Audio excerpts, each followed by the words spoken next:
అంటే ఒక మాటని పదే పదే ఒకటి అనేస్తే అసలు నిజం చచ్చిపోతుందా? నేను 30 ఏళ్ల నుంచి ఈ వృత్తిలో ఉన్నాను. నాకు తెలిసి ప్రతిపక్ష హోదా రానటువంటి సందర్భం కూడా ఉంది. ఎప్పుడంటే ఎన్టీ రామారావు గారు మూడోసారి గెలిచినప్పుడు 83లో ఫస్ట్ సారి గెలిచారు, 85లో రెండోసారి గెలిచారు, 89లో ఓడిపోయారు. మళ్ళీ ఆయన 94లో గెలిచినప్పుడు ప్రతిపక్ష స్థానం కాంగ్రెస్ పార్టీకి రాలా, 23 ఏమో వచ్చినాయి. అప్పుడు పి జనార్దన్ రెడ్డి ఫ్లోర్ లీడర్గా ఉండేవారు. ప్రతిపక్ష స్థానం రాలా. ఏమనేవాళ్ళు ఆయన్ని? కాంగ్రెస్ ఫ్లోర్ లీడర్ అంటారు. అంటే అపోజిషన్ ఫ్లోర్ లీడర్ అంతే, లేదా కాంగ్రెస్ ఫ్లోర్ లీడర్. సింపుల్ లాజిక్గా చెప్పాలంటే కాంగ్రెస్ పక్ష నాయకుడు.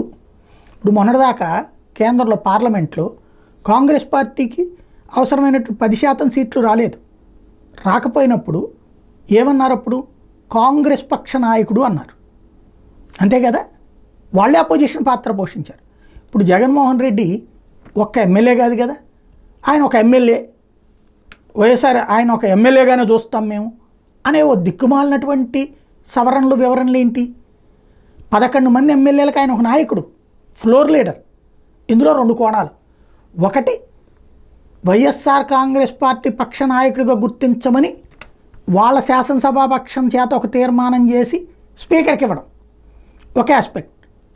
ముందుగా అపోజిషన్ లీడర్ స్టేటస్ అడిగితే ఇవ్వలేదు కాబట్టి ఇది ఇవ్వలేదు, ఎందుకంటే అది కోర్టుకు వెళ్ళారు కాబట్టి. కానీ అతను వైసీపీ ఫ్లోర్ లీడర్ అవుతాడు, కానీ వైసీపీ ఒక ఎమ్మెల్యేగానే మిగిలిపోడు కదా.